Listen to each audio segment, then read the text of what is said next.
right, Major League Journeymen. We are mostly in attendance. The summer of soccer. We got Dax McCarty here. Our compatriot Alan Gordon out on sabbatical. We're Dax. Are we certain that this is just temporary? Is this permanent? How do we feel about this? I'm actually pretty excited that we don't have to listen to him today. But how are you feeling about it? Yeah, I mean, it's just typical Gordo, you know. There are rumors floating around that he got the times mixed up. There are rumors floating around that his agent is putting out transfer rumors and he was not allowed to train today. A lot of rumors and innuendo out there, but I'm pretty happy I don't have to look at him today. I got to be honest. I think he went to Saudi to do some recon. He's just trying to make my comments spot on, which I can appreciate. Gordo, thank you for doing the work. He's moving our podcast to Saudi Arabia. We're all going to get paid. I put Central Time in the group chat for our time, you know, that we normally do it, but I neglected to think about Saudi time, what time Saudi it is time, over there. Right. Yeah, so that's my fault. I'll take responsibility for that, but I'm pretty excited. It's just us.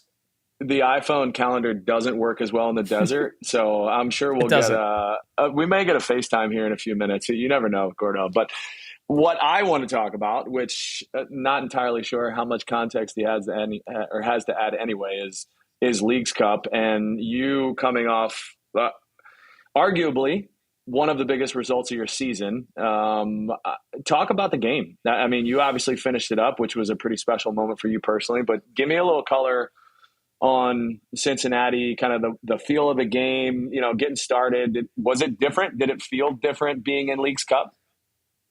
You know what, man? It felt a little bit different. Just, I think we hit on it a little bit in our last pod.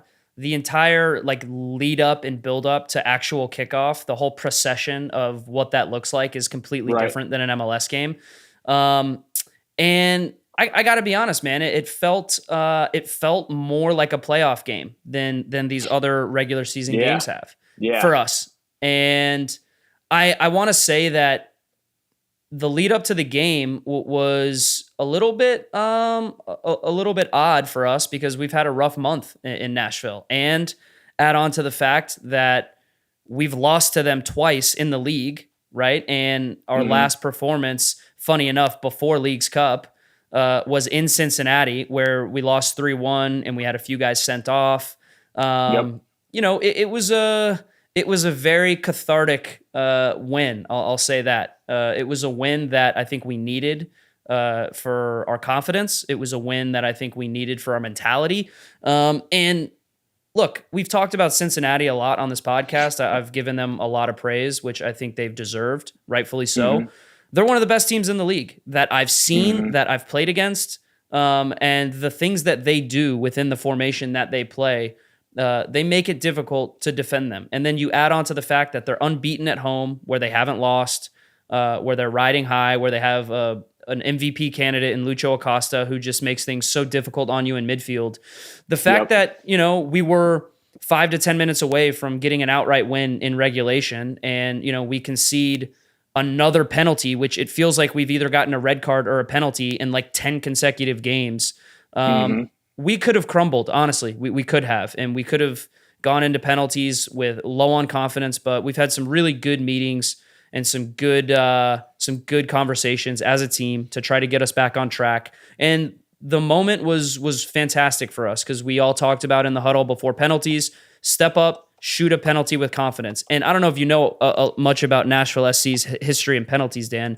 It's not really positive. We've had a few penalty shootouts that we've lost in the playoffs. And, you know, the only one that we ended up actually winning was against Club America, funny enough, ironically enough, in a friendly last year. So there's a little bit of good context. I like there's a little bit of foreshadowing there. But I have to say, like, when Gary asked me if I wanted to shoot fifth, I was like, absolutely. No questions asked. And honestly, I did miss my last penalty for Nashville SC, but we were already winning. We were in Vancouver. I think we were winning like 3-0 or something like that. So, I needed a little bit more pressure. Left or right? I went left. My left, keeper's right. So I switched it up a little bit. Yep, I switched it up a little bit. But obviously, like, every shooter that went before me everyone was super confident, and like all the guys completely buried their penalties and didn't give the goalkeeper a chance. And that just gave me so much confidence to step up, pick a corner, and put it away. And Elliot Panico doing his best Peter Cech impression, coming in, making a big save on Matt Miazga. I don't think we could have asked for a better kind of back against the wall moment, and for us to get it done was really special. So yeah, Leagues Cup has been fun, man. On the whole, I know you've called. I don't know if you were able to see any of our games, but I know you've called a bunch of the group stage games, and I'm just curious if, from your perspective, right, you're not actually in it, you're not playing in it like I am, but you are watching a lot of games. You're able to be in the booth for a few of these games. Does it have a different feel for you? Do you think it has a different feel for a fan? I mean, I personally feel like as the tournament has gone on, it's just continued to pick up and gain momentum, right? With the craziness that's happening. Obviously, with Messi Mania, which we'll hit on again, which we have to talk about, with the Mexican clubs, obviously spending the entire tournament on the road, right? That's another talking point. I'm curious from your perspective how it feels and how it looks to you. Dude, I love it. Which, like, to start with, I think there were some question marks about what the expectation was. How are these teams really going to take it? Were they going to take it seriously? It's in the middle of the summer. It's in the middle of the season. It's a weird to just throw a tournament in the middle of the year. Yep. We've seen iterations of some of these competitions in the past. We've talked about how no one really takes the Open Cup seriously. Was it going to look like that? And what was it going to be? But to be honest, man, I've been in, and granted, Messi helps, right? I mean, the opener of it is Messi dropping bombs against Cruz Azul, which was super cool to see. And I think every single game, he obviously has a brace every game. So like you're now appointment viewing to see Messi, but really, so I called a bunch of these games on the East Coast, which was like New York FC, City FC, Toronto, who was in a bad way, and then Atlas, and then was in the studio. And this game in particular, we went through the knockout rounds and what this was going to look like. And Toluca still hadn't played in Colorado, so it was kind of like the last game. They were on a rain delay, whatever, but it was the last kind of bracket to shake out. I remember you texted me for a little bit of color on Toluca. So hopefully I was able to steer you in the right direction for you to be able to use some of that. You nailed it. Absolutely. I know where to go. I know my sources. I wasn't texting Gordo, that's for sure. No, but listen, your game in particular against Cincinnati, it had a different feel just looking at it and just looking at the dynamics of the game and then where Leagues Cup was heading and the energy and the emotion around it. I think that these Mexican clubs, it took things maybe a little lightly, and now, MLS clubs are holding their own, and they're going toe to toe with all of these clubs. Obviously, the big three, maybe Monterrey and Tigres, Club America. These are some Mexican giants, right? And they are, man, watching that Club America Columbus game, like I was pumped to watch them smack America. And that was like, and I'm not a Columbus Crew fan, but I loved seeing it because I love this idea of competition in the middle of the summer. And it can get tough. Like, you've obviously been in the league for 112 years, and you know that July and August are tough games to get through. But now there's a different meaning to them, and teams are taking it seriously. I think the Mexican clubs have a little bit of a chip on their shoulder. And then you have, this MLS like tournament that is meaningful, which like I don't think it's going anywhere. I think the Mexican fans that are showing up, whether they're traveling from Mexico or in the cities that the games are, like I think it's a really cool environment, and it raises the level. It gives it a different complexion. I got to say, Dan, you don't know how much of a motivating factor money is until you actually it actually starts to dawn on you that like you're going a little bit further, and each game you get paid the same bonus. I mean, the money is look, I have to say that's the right thing to do in order to get the players to really engage and go for it. Honestly, do you guys have a dollar amount that each win is worth? some of the guys were talking about it, but I can't remember exactly what it was, but it's significant, man. And it makes a difference, right? It's like, is it like that's $15,000 a game, like somewhere in that ballpark? Like, what are we No, talking I think it's about? a little bit less than that per player. Okay. I think we're talking like, I honestly, I don't even know, but it's a little bit less than that, but still worthwhile. But still worthwhile. I mean, that's some of the things where guys are talking about it. And it's also the CONCACAF Champions League spots. I think you get three. I think there's 3 CONCACAF Champions League spots up for grabs. And that, so the money along with the CONCACAF Champions League spots, along with, of course, every player, it should go without saying, you want to win trophies that when they're available to you, right? Yep. And look, it's funny, like some fan bases, some clubs might prioritize it a little bit differently in terms of like, how can we get some guys some rest? How can we bring in some new players? How can we get maybe players that we brought in, you know, kind of up to speed with MLS play and what that looks like? I think you're seeing like a team like Miami is like the perfect example of why I think this was the perfect introduction for Messi, right? If they get on a roll like they are, right? Everyone gets more games with Messi. They continue to build out their system with Tata, and they continue to get fitness, right? And if they were to lose early, then you could say, oh, well, you know, we're going to use this. It doesn't matter. We're going to use this time safe, to get guys. It's very safe. It's a safe out because look, it is a new tournament, and you'll see that like, yeah, the teams that are still in it, we want to win this thing, man. Like, let's go for it. We want to win it. The bonuses are great, and we want to play in the CONCACAF Champions League. The teams that are out, this is a good reset for us. We take a few days off. We get players healthy. Vacation. It's an impromptu vacation. It's a little exactly. It's a little bit of a win-win. So I think it's been a really refreshing thing for MLS because, like you mentioned earlier, the summer months can turn into an absolute slog. And look, it's hot, man. Like, it's hot in the summer. Like that Dallas game, we'll probably touch on the Inter Miami FC Dallas game here in a second. I mean, it just looked hot. You know, the players were actually playing with a lot more intensity than I would have expected, and it's probably because Messi and Inter Miami are on the field. 102 degrees at 8:00 at night. Yeah, exactly. But listen, man, I've been pleasantly surprised. It's been a really good tournament for us at Nashville SC because, you know, we've been able to essentially work through some of the kinks that we've had in our regular season, and I think we're just building confidence now to not only go far in this tournament, but also to try to have a strong end of the regular season with 10 games left. So. Yeah, man, I've had a lot of fun with this thing. So 2 questions here coming out of that answer. One specific to Leagues Cup and one specific to Nashville. So let's start with the Leagues Cup.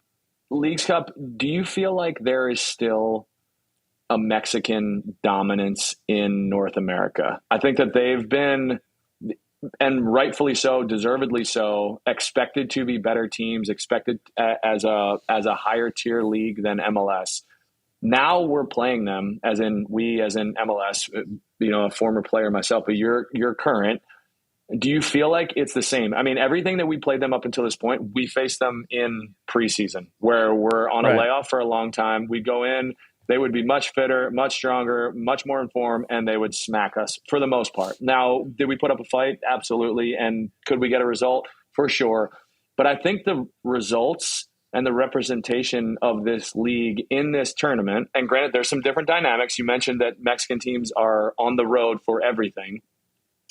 But do you feel like it's the same being in the league now? Do you feel like the respect is shifting? Is it moving in a different direction? And I have a perfect example of why I do think that the perception and the reality of MLS versus Liga MX is totally different than it was even 10, 15 years ago.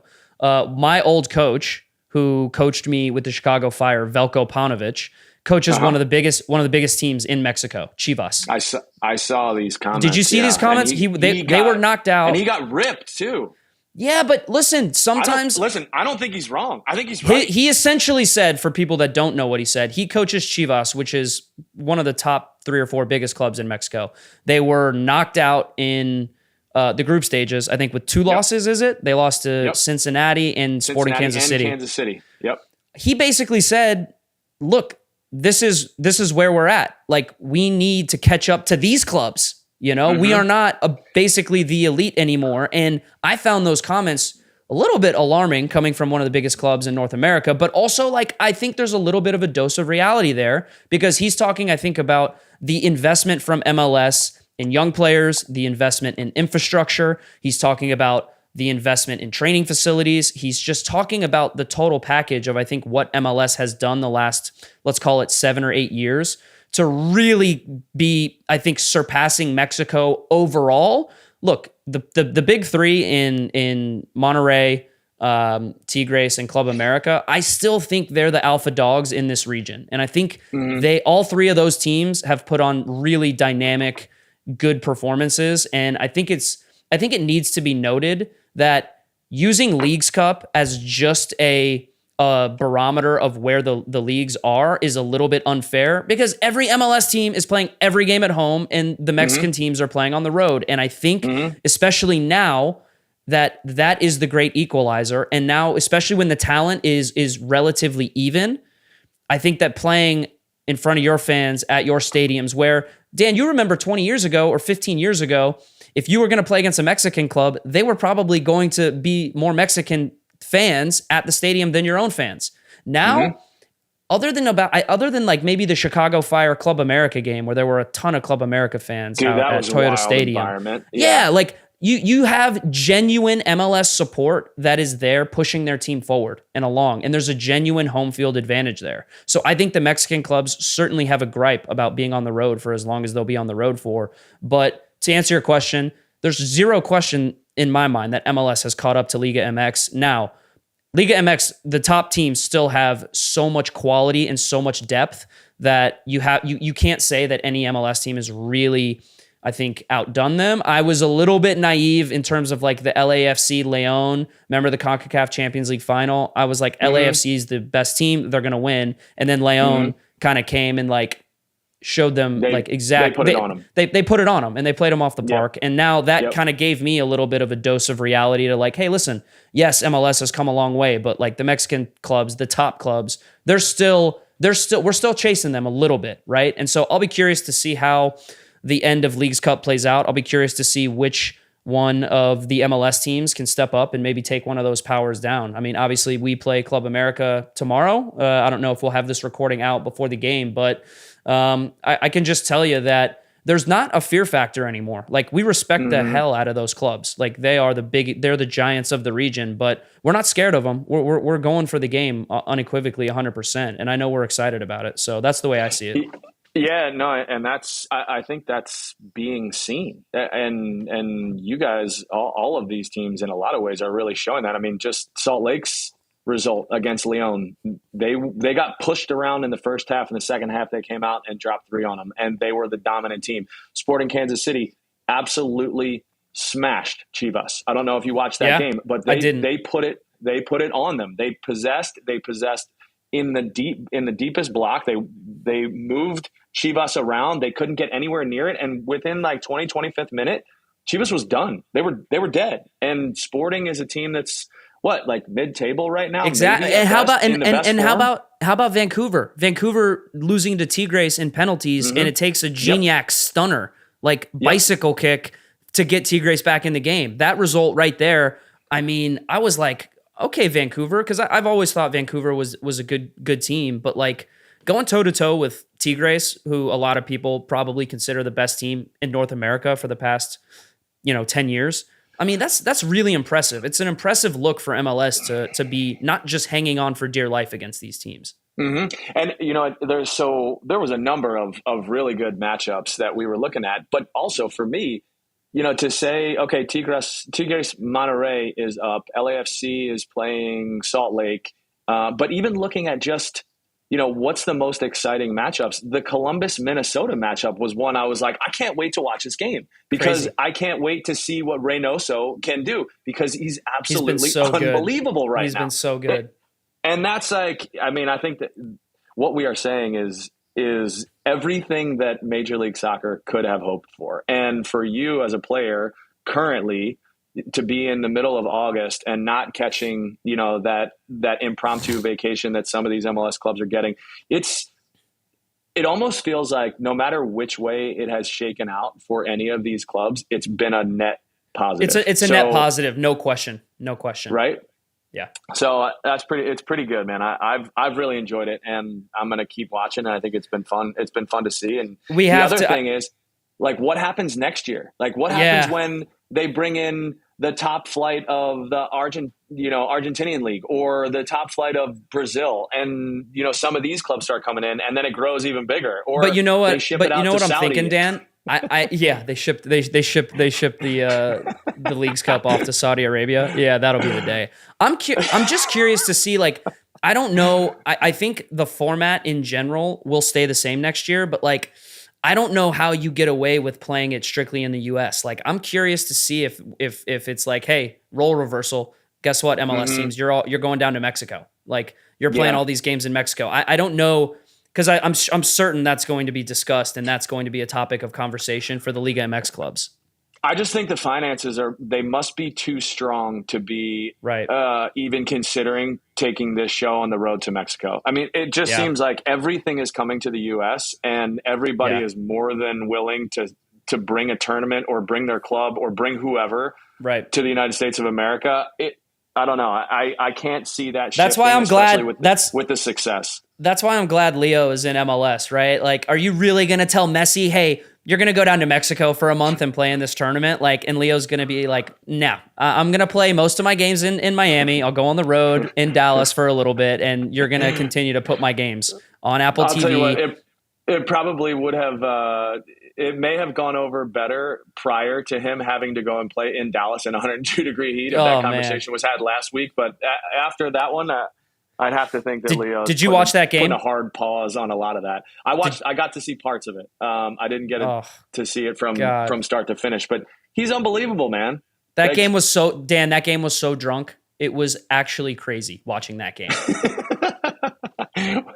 Why do you characterize it as that? First of all, I look, we're quick to point out, like, deficiencies in either games we watch or issues we have with refs. The ref in the game, I thought, was fantastic. And did you watch the Inter Miami Orlando game? I did. Yes. The ref was atrocious. And agreed. I think Orlando has every right to feel aggrieved about the way that game went, because we spoke about, for our loyal Journeymen listeners, we spoke about it when Messi first signed. You know the games are going to be called differently, and the pendulum of referee whistles was so far in Miami and Messi's favor, it was actually crazy. And I think there could be a real fear of an overcorrection, right? I just want to see a game called in a normal way where Messi's not overprotected and the referee has full control of the game. That's exactly what I felt like happened in the Dallas game. Because in the Orlando game, it went completely off the rails. Like, it just felt like everything was being called in Miami's favor. The penalty kick that was called against Orlando early in the second half that led to the second goal was horrific. And there's a moment, I don't know if you remember this moment, but there was a moment where Miami last night got the game back to, I believe it was 3-2, right? Kremoski comes into the game. Jordi Alba, amazing cutback. He scores the cutback, Kremoski scores, it's 3-2. There's a moment where Miami has the ball, and it goes into your boy Joseph Martinez at the top of the box. 50-50 challenge, minimal contact, but Joseph throws himself onto the turf, and the referee swallows his whistle. He doesn't make a call, which I think was the right call because it wasn't a foul. And Dallas ends up going down, and they score the fourth goal with Robert Taylor scoring the own goal. Everyone, even Twellman on the broadcast, was like, I'm really curious if this goes to VAR and they overturn it because there might be a foul in the buildup. And I'm pulling my hair out thinking, the referee saw the play. You can't overturn this because it would be absolutely ridiculous. And I'm glad that he didn't, right? And he called a fair game, and he didn't call little nitpicky fouls, right? He let them play, which is why I think it was such an exciting game, man. That game last night was off the rails. One of the worst own goals I've ever seen in my entire life from Marco Farfan. What was that? I have no idea. He clearly blacked out and just finished the play. I genuinely got a text last night. I got a text last night about, hey, is this match fixing? And I'm like laughing about it. I'm like, I mean, surely it's not, but like, dude, what are you doing? You want to say you scored on a free kick off Messi? That's one thing, but that I feel genuinely bad for Dallas. On the same field that Messi was on, just not the right side of it. Dan, I feel bad for Dallas because they should have won that game.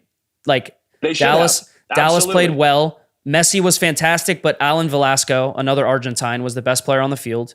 Not only attacking wise, but defensively, they sat him on Busquets. And he did not allow Busquets to really get much of a rhythm in the game. And look, how do you, if you're a coach trying to prep for Miami, you can go through all of the X's and O's you want. How do you account for Messi just doing the things that he's doing? You can't account for it. What do you say? We talked about this, right? We talked about this a little bit because Busquets, though, I think is the key. If they can turn off the faucet either to Busquets or from Busquets, you cannot do anything about Messi. Messi is Messi. He's the best of ever, right? But you can at least stem his the distribution from Busquets to him because that's, for me, the linchpin of this Miami team. Yeah. They're so, dude, they are so fluid in the attacking side of the ball. They really are, man. It's actually insane to see how different of a team they are. And like, let me just say, like, it's Lionel Messi going to play anywhere in the world, maybe bar a few leagues. He's always going to look like the best player in the world because he still is one of the best players in the world. And he is. Like, that's just a fact. And so you add in 2 or 3 other players of, around his quality, right? With Jordi Alba and Busquets and even some of these young guys that they've signed look pretty good. You can just tell in Miami, everybody looks like a different player. Like everyone looks like a more confident, better version of themselves. And it's just composed. They're all just playing the best version of themselves. A lot of it is to do with being on the field with a guy who just is almost unpressable in Busquets and a guy who can pull a rabbit out of a hat whenever he wants in Messi. But a lot of it has to do with coaching and Tata Martino. And I probably undersold how impressive of a coach this guy actually is because you can just see the little tactical wrinkles that are going on in the game that Tata is doing, and it looks like we're watching. It looks like we're watching the evolution of a team that said, okay, we don't have enough talent to compete, to now we not only have enough talent to not just compete but dominate, and that's what we're going to do. Like that is exactly what we're going to do. The things that Tata has going on in midfield with that team is actually incredible, right? The things that he has, the fullbacks high and wide. He's got Arroyo playing as like a hybrid midfielder center back type of situation, right? He's got Messi who he tilts a little bit to the right, but he has freedom to go and pick his spots anywhere on the field. And the problem with what Messi does against Dallas, Dallas did, I thought, a fantastic job of being so compact. And they kept the middle of the field so compact. And the center backs would step. And what Miami wants to do is combine. They want to play little 1-2s through the middle of the field to open you up, go wide, and get crosses in the box. And then spring a guy. Dallas turned off the little combination play through the middle. But in doing that, you leave yourself exposed in the wide areas. And that's why Jordi Alba was so good. And that's why he got 2 assists, which the cut back to Messi was like, I couldn't. I'm like, am I watching Prime Barca in 2014? Like what? I'm like, Dallas is so worried about the box that they forget that the best player on the field is actually ghosting in on the 20 yards out. And it was so amazing to see that, man. And I feel bad for Dallas because I genuinely thought they were the better team and they should have won the game. But you can't account for Messi's greatness, man. And it feels like we speak on this every pod, but it's almost like you can't resist it. You can't resist talking about this guy. Dude, he's unbelievable. I was talking with my wife, and she was like, "How do you feel about some of the comments that are coming out? Do you feel like it's disparaging towards MLS, and Messi having the success that he is?" And my reaction is this is me personally. I'm not playing on the field with him today, but he's still the greatest of all time. And I feel like people are forgetting this idea that he was just dominating League One. He just won a World Cup, literally walked off being the best player in the World Cup outside of maybe Kylian Mbappe. But either way, he didn't win. And he's come to a league now that has to respect his greatness and figure it out. And he also has Tata Martino. who is probably, arguably, the best coach that this league has ever seen.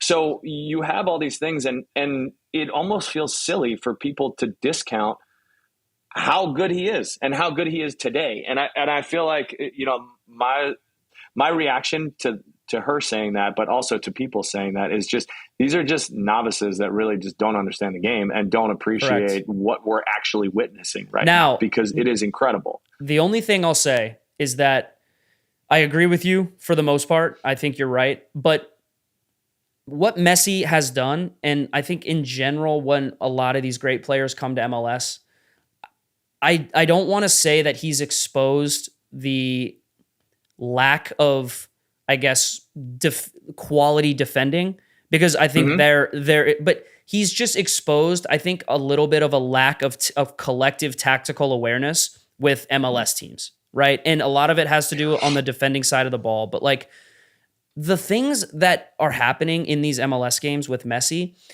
it's not so much really bad defending, because Messi can expose anyone.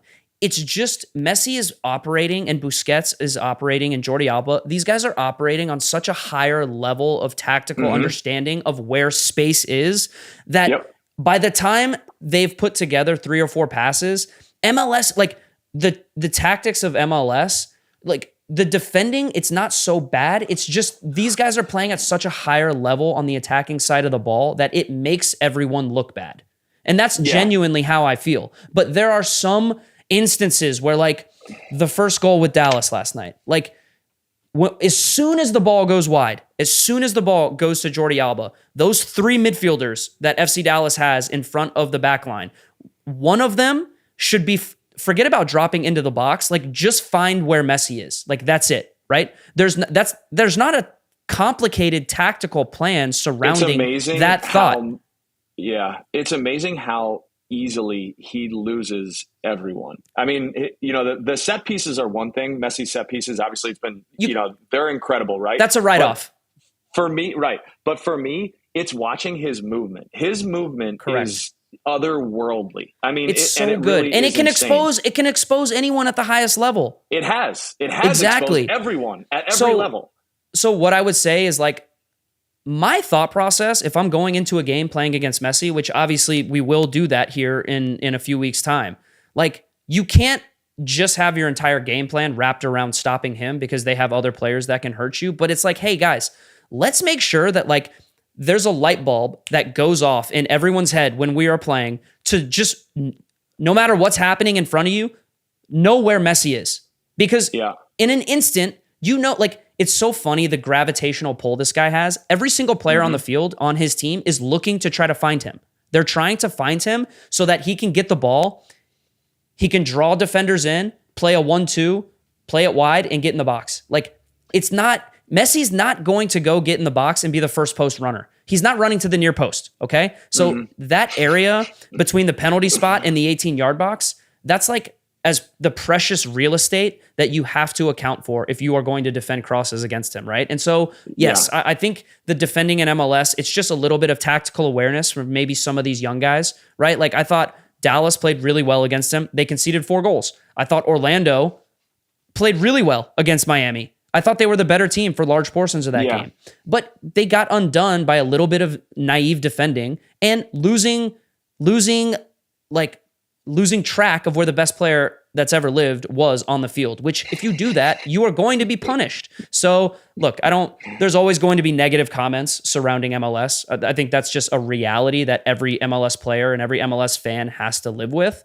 And that's fine, right? You're still being talked about because the greatest player ever has chosen to come and play here, right? And the league it's exciting. Like, look, I saw Alexi Lawless. I think he came out and he was like, I don't care about defending. I don't pay to see defending. I pay to see goals.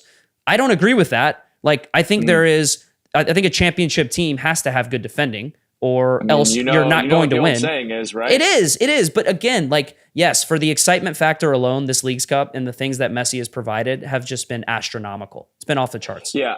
I think that there's two things there. And just in terms of the defensive side of the ball, as a former MLS defender and specifically as a former outside back, the amount of confidence that you can have in both the attack and and defending when you know that Sergio Busquets is in possession of the ball, or Leo Messi is in possession of the ball, or Jordi Alba has advanced and is in possession of the ball, or you have Joseph Martinez tracking down the ball for you.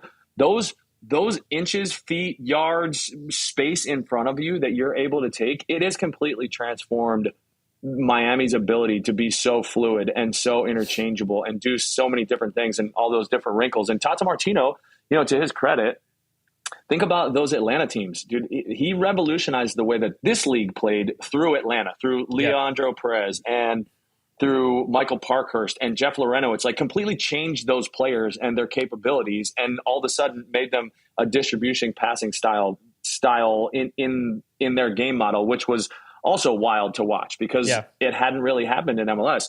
So then you have that on the defensive side of the ball. The offensive side of the ball.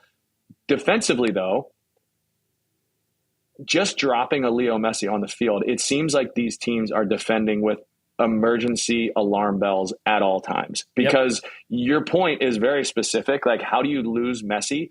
But these teams seem very much like, oh shit, here comes Jordi Alba. What do we do? As opposed to just do what you do and defend the box, defend the spaces, defend the player. Right. And they are, it almost seems like they're getting caught up in the moment, similar to the referee in Orlando who just got caught up in the moment, and he's fanboying over Leo Messi as opposed to just calling the game, which there's going to be, I think, a maturation period or just whatever that level set is going to be with these guys in the game. But it's been cool to see, and I'm excited to watch it play out.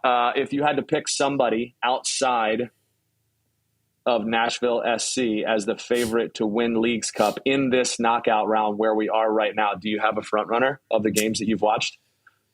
Oh man, tell you what, dude, it's been really fun to watch some of these games.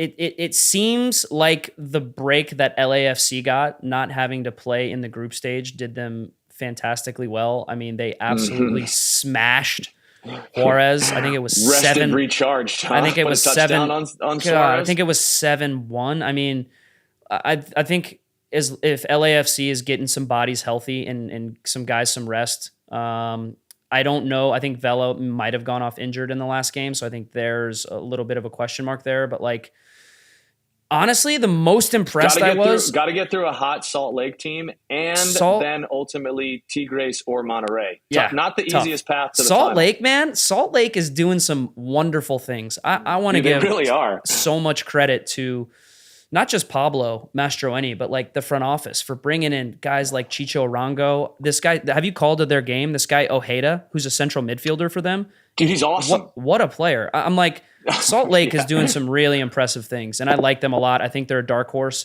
The Mexican team I was most impressed with was actually Monterrey and what they were able to do in Seattle. But they did lose one of their best players. I do believe Bertarame, their striker, broke his foot, I think. Oh, did he really? That's a big loss. I think in Portland?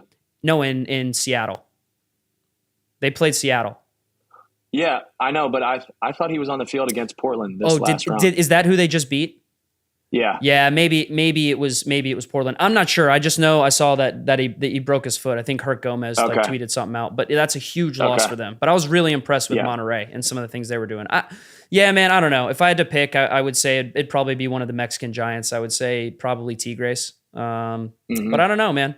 Nashville SC. You got to come through Nashville first. There you go. How about that? You could host. That's pretty cool. Yeah. Let's switch gears a little bit. I want to touch on the U.S. women's national team and the World Cup. And I want to start, obviously we're Monday morning QBs right now because it's all done. It's all done and dusted. But going through it in real time and seeing Carly Lloyd's comments, well, I guess first, seeing their performances, which there was a lot, I think in the buildup, that's the most negative criticism, hesitation about their performances, hesitation or concern within their setup that I've ever seen a U.S. women's national team heading into a World Cup receive. Clearly now here we are, it seems rightfully so. But after the game against Vietnam, the performance that they put out, Carly Lloyd has a go at essentially their their mentality, right? Yeah. Seems to be warranted at this point. And she kind of walked back her comments, clarified she's got nothing but love for the team, which I didn't find anything wrong with what she said. Did you take offense to it? Did you think that she was out of line in saying it? I thought it was a very interesting response from both, Vlatko and also from Lindsey Horan, where they, commented specifically on it. Felt like they needed to comment specifically on it. But I guess Carly Lloyd's position also, she maybe has earned that, where, they felt the need to talk about it specifically. Especially in the middle of a World Cup. How did you take all that? I found it hard to take it seriously, honestly, even if she isn't wrong. So let's take, for instance, like the fact that, like, okay, maybe there's a little bit of truth to what she's saying, which I think when we look back now, we can say that, yeah, like there probably was an issue there. It's just hard to take it seriously when, like, I'm not really sure what kind of involvement Carly Lloyd has had in watching all of their games in the buildup to the World Cup. I'm not sure what kind of involvement she's had in terms of analyzing and like breaking their games down. Do you know what I mean? Mm-hmm. And I know that Carly Lloyd has had some very like polarizing things to say, either while she was still playing as a player or after she finished playing. Right. And so it's hard to take it seriously when you're not sure if the place is coming from Carly Lloyd being a little bit bitter about maybe her time on the national team, how it ended, or if it's coming from like a purely analytical standpoint. Do you know what I mean? Does that make sense what I'm saying? I do. So it's hard. Completely. So for me, like, instead of just saying, okay, this is why then the women's national team are losing and it's strictly off the field and it's strictly mentality related, I don't subscribe to that notion. Like, can you give me a little bit more, please? And like, I want a little bit more nuance as to why this is affecting them and how that's manifesting itself on the field. Does that make sense? Because look, Dan, full disclosure, I was only able to watch the Vietnam game. The time, for whatever reason, the kickoff times, the kid, like me having kids, like I just wasn't able to watch as much of the women as I really wanted to. And it just seemed like the analysis coming after the games was always about like mentality and a little bit tactical and a little bit of what's going on off the field. Yeah, that he made no subs, which was a pretty significant point of contention. I just would have liked to see a little bit more substance in the analysis of like what was actually transpiring on the field. Why are the U.S. women not dominating like they were in the past? You can say it's a mentality issue, that's fine, but that's only a part of it. That's not the full story. Tell me what's happening on the field. Why are they struggling? Do you know what I mean? I didn't see that in the post-game breakdown or analysis from them. So I found her comments, look, I don't think she was wrong, but again, it's hard for, I take it with a little bit of a grain of salt, if that makes sense. No, I think it's fair. One of the things that did stick out to me though was, and we've had a little bit of banter about this, but the fact that players were celebrating after the game, advancing out of the group stage in what I would feel comfortable in calling a pretty poor performance that is not emblematic of what they want to put out.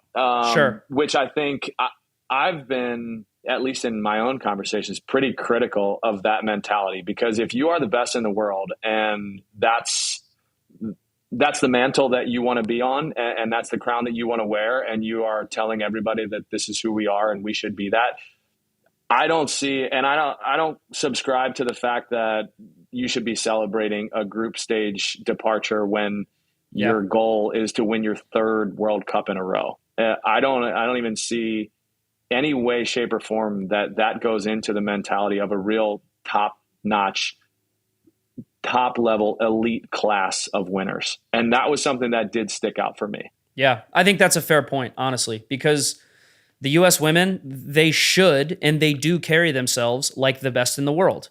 They've proven that time and time again. But I agree with you, man.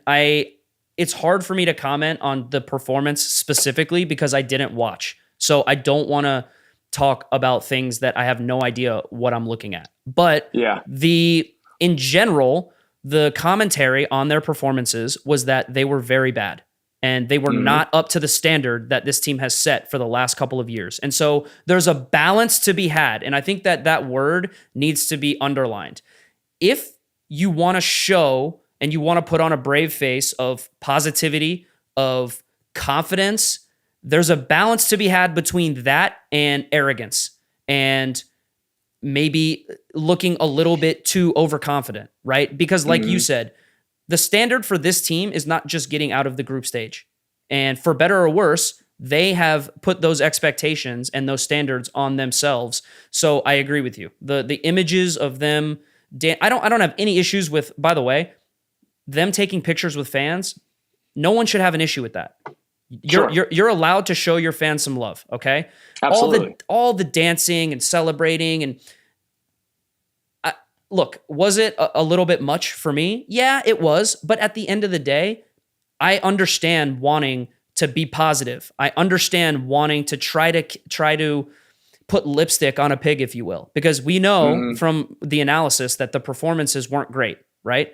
But guess what? You get through the group stage, that's a whole nother tournament. You can not completely eliminate the performances, but you can fix some things. And by all accounts, the women played much better in the knockout round game, right? They did. They played much better against Sweden, and they probably were hard done by to lose. So that's where I'm like, hey, let's just try to find a balance here, ladies. Like, be happy, celebrate in the locker room that you've advanced, but like, hey, like let's make sure that everyone knows that, like, yes, our standards are high and we're not happy with our performance. Do you know what I mean? Like, that's kind of where I stand on that thing. Yeah, it did seem a bit out of character for arguably one of the best teams in the history of sports, in kind of the way that they decided to do that. And maybe it wasn't a decision. Maybe they were also needing to psych themselves up. That's my point, right? Manufacture emotion, a good, positive feeling. But you could it's tell exactly it. It just felt, I don't know, felt off. It did feel off. And that's fair too. Yeah. No, listen, I you know me, Dan. I'm right about a lot of things. I have to hold my hand up. All right. I was wrong. Listen, it's a cross that you wear. You know, it's my burden to bear. All right. I was wrong about them three-peating. I really did think that they were going to go. And I said it I actually listened to what I said on the last pod. I said it was not going to be straightforward and it was not going to be easy. And it was going to look different than it's looked in the past. But I think in general, women's soccer, and I said this on the last pod, women's soccer is getting better globally because the investment is starting to catch up with what Nike, what US Soccer has invested in the women. And I think that's pretty clear to see. So I think this is it's a bummer in the moment. I feel terrible for the women. And I was very upset that they didn't advance, because you see some of the images that come out, right? Of there's tears, there's emotion. Some of the legends of this team are going to be moving on, and I think there's going to be more of a changing of the guard coming in the future. And you know what? For sure. Maybe this result can be like the men's Kuva, right? When we didn't make the World Cup, and there was a total correction and reorganization and rethinking of what it meant to run the national team and what direction it goes. And I think that this could be maybe a little bit of that moment for the women too. So look, I see the talent on the team. I have no doubt that the women are going to still continue to be one of the best teams in the world and a favorite to win the next World Cup in 4 years. But I'll be curious to see what direction they end up going.